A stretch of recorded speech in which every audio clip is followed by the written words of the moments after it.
어쨌든 그 두 사람은 취하를 했거든요. 동생하고 아들은. 그러면 유일임 위원장의 경우 청부 민원의 두 건은 자진 철회를 했는데 지금 김웅수 위원은 자진 철회 안 하셨죠? 가족 동원한 거? 저는 아니요. 그러니까 짧게. 네, 안 말씀을 하셨죠? 드리면 동원이 아니고 가족들이 함께 동참을 해서 동참을 그랬는데 해서. 저는 다른 사람이 그러니까 누가 당시에는 네, 방심위와 관련된 일을 하지 않았을 때고 지금 방심위와 관련된 일을 하고 계십니다. 지금은 그렇습니다. 그럼 처리하실 겁니까? 안 하실 겁니까? 하셔야 돼요. 죄가 하나 가벼워질 수 있으니까 하시죠. 용이 있습니까? 뭐 언제든지 뭐 예, 할 수 들어가세요. 있습니다. 네네. 저기 이호찬 본부장님 올해 오셨는데 앞으로 나오세요. 제가 이 방심위의 청부 민원의 근원이 신앙님 김만배 인터뷰에서 비롯됐지만 본질은 MBC를 털기 위해서 같이 한 것이 아닌가라고 생각이 듭니다. 그래서 지금 몇 건이죠? 그 보도한 것 때문에 방심위로부터 법정 제재 건수가 몇 건이었습니까? 이 건으로 김만배와 신앙님을 보도했다는 이유로 법정 이게 제재. 계속 반복되는 징계들이어서 제가 정확히 기억은 안 나는데 한 서너 건은 되지 않을까 하고 일단은 1차로 인용보도 한 건에 대해서는 4,500만 원의 과징금 4,500만 이런 원. 초유의 중징계가 내려졌습니다. 네, 그건 이제 지금 집행 정지됐죠. 집행 법원에서. 정지됐고. 네.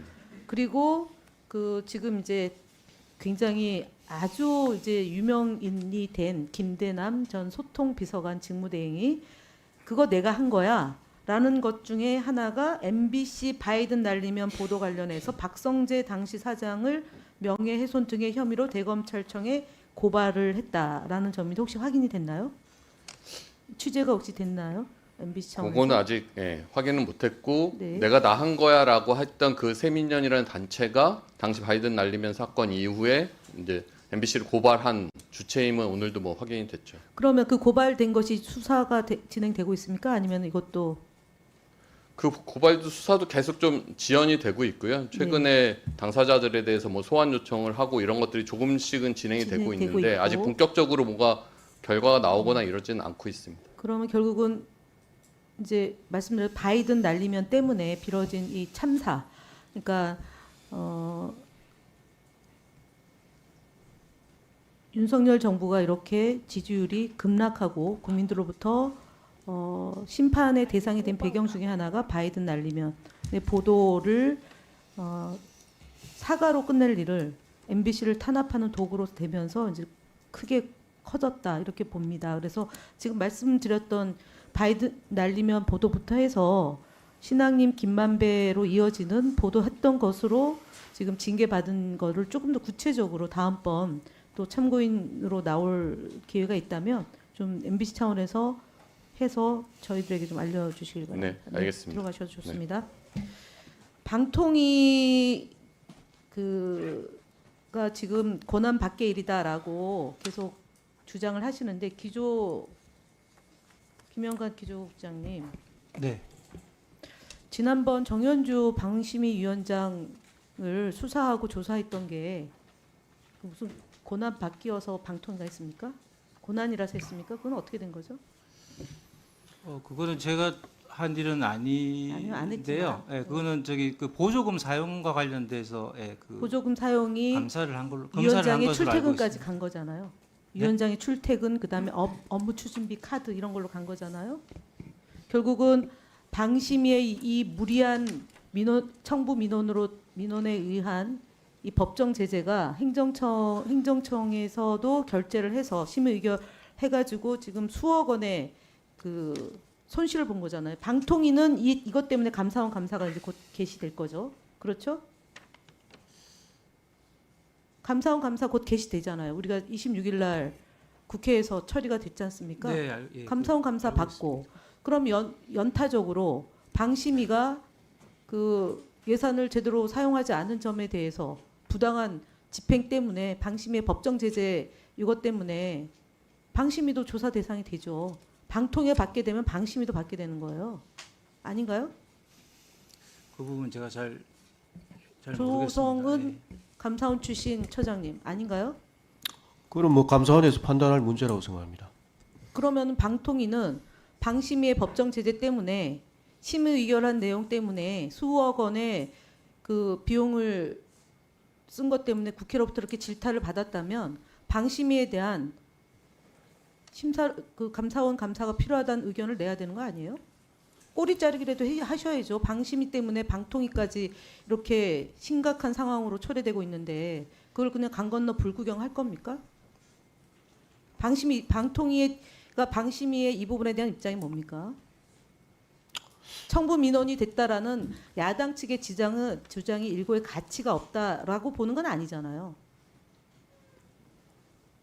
그러니까 행정청이 해야 될 최소한의 역할을 다 해야 되는 거 아닌가요? 이거 안 하면 또 이것도 직무유기예요. 조성은 사무처장님. 이 감사원에서 뭐 어떻게 판단할지는 그건 아니, 뭐 제가 감사원 말씀 출신이라 제가 물어보는 거예요. 아니 그걸 제가 뭐 감사원 출신이기 때문에 말씀을 드리는 것 자체가 법적으로 맞지 물어보는 않다는 거예요. 거죠. 예. 직무유기에 해당되는 게 아닌지에 대한 질문이에요. 그러니까 방심위가 예. 청부 민원이라는 이런 이례적인 일이 발생을 했고 그 법정 제재가 다 졌단 말이에요. 그래서 수억 원의 변호사비를 들여서 방통위가 행정청으로서 역할을 했는데 다 졌어요. 그러면 이 부분이 부실했는지 안 했는지에 대해서 감사원 감사가 필요하다라고 얘기해야 되는 거 아닙니까? 뭐 필요하다면 감사원에서 뭐 하지 않겠나 아니 싶습니다. 방통위의 입장이 예. 아니 반영돼야 방통위 됩니다. 입장을 뭐 왜냐면은 전달하기 어렵다고 봅니다. 예. 그럼 하실 의향이 없다라고 보여집니다. 뭐 하실 의향이 있고 없고의 문제가 아닌 것 같습니다. 그럼 위원장한테 보고하셔서 예. 다음번 그 10월 7일에 있는 국정감사 때 답 이분도 주시기 바랍니다. 왜냐하면 지금 방통위의 권한이 방심위에 대해서 심의에 대해서 감나라 배나라는 할 수 없지만 예산이 투여되기 때문에 감사를 해야 됩니다. 적어도 정상적인 방통이라면 방심위에 대해서 특별 감사를 이미 실시해도 12번은 더 했어야 될 사안입니다. 그럼에도 불구하고 아무것도 안 하고 있는 거거든요. 그래서 직무유기다라고 얘기하는 거고 그동안 김홍일, 이동관에 대한 탄핵 사유 중에 하나가 해당됩니다. 방통위에 대한 방심위에 대한 그 권한을 제대로 행사하지 않았다라는 거고요. 그다음에 또 하나 얘기하면 지금 앞서 과장은 권한 밖의 일이라고 얘기하는데 방통위가 심의 의결을 하는데요. 그거를 서면 의결만 했습니까? 서면 잘 의결한 모르죠. 걸로 알고 있습니다. 예, 예. 박동주 국장님 그동안 서면 의결만 했습니까? 서면 의결한 걸로 알고 있습니다. 서면 의결만 했습니까? 라고 질문했습니다. 방송통신심의위원회의 그 재심에 사항에 대해서 예, 할 때 서면으로만 했습니까? 서면으로 한 것으로 알고 예, 있습니다. 국장님 네. 서면으로 하지 않았습니다. 예, 대면으로 회의한 적이 있어요. 2명 이상의 상임위원이 그것을 대면으로 해야 된다라고 주장해서 대면으로 한 바가 있어요. 한상혁 위원장 시절입니다. 확인하세요. 뒤에 과장님 대면으로 회의한 적 있습니까? 없습니까? 네, 위원회 규칙에 따라서 상임위원회에서 요청하시면 한 대면으로 적 있습니까? 없습니까? 있는 걸로 알고 예, 있습니다. 있습니다. 왜냐하면 2008년도에 최시중 위원장이 서면으로 하자라고 했습니다. 왜냐하면 표현의 자유를 침해하면 안 된다라는 뜻을 존중해서 그랬던 겁니다. 이거는 고치지 않는 뭐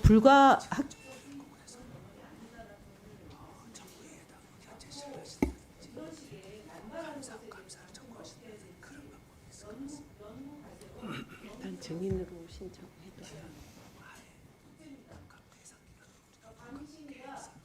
모여서 한번 하죠. 예. 들으세요. 의결할지 아니면 방송통신위원들이 논의할지에 대해서 최시중 체제에서 결정한 것을 어떻게 할 건지 연구 과제로 삼아서 추후에 보고하세요.